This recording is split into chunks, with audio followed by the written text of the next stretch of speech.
Have you ever seen these white, clear or light green crystals that just look like selenite or gypsum?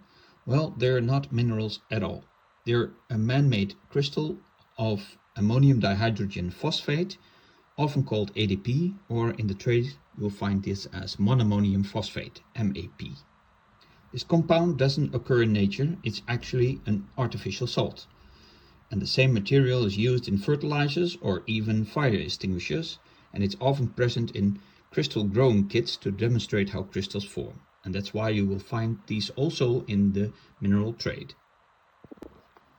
Under normal conditions, ADP forms clear blocky crystals, somewhat elongated, so like these prisms, with a square cross-section and a small pyramidal tip.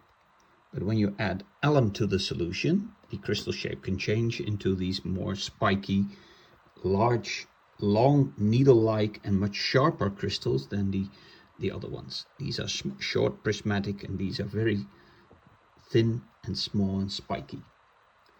And that's why some of these clusters look so striking and so much like natural selenite or gypsum. This is a natural selenite gypsum cluster.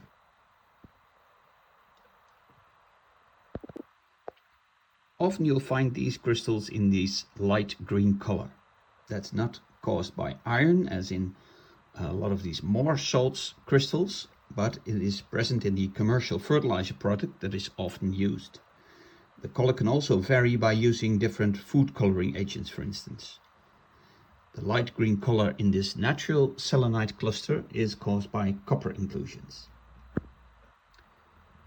The clusters are extremely fragile and dissolve very quickly in water and often show even the rounded shape of the container they grew in, like you see in this cluster on the back, and also this smaller one.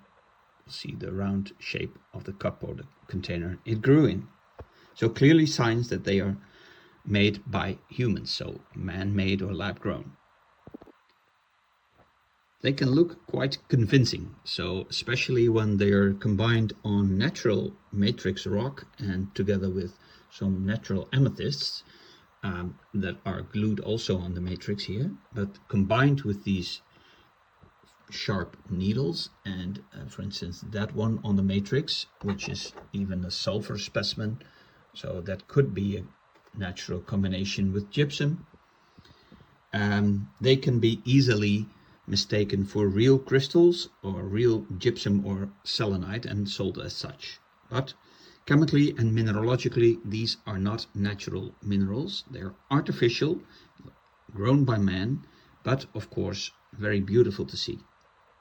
But that's why they belong in the Jam or Scam library, where you will find an extensive article on these very interesting crystals.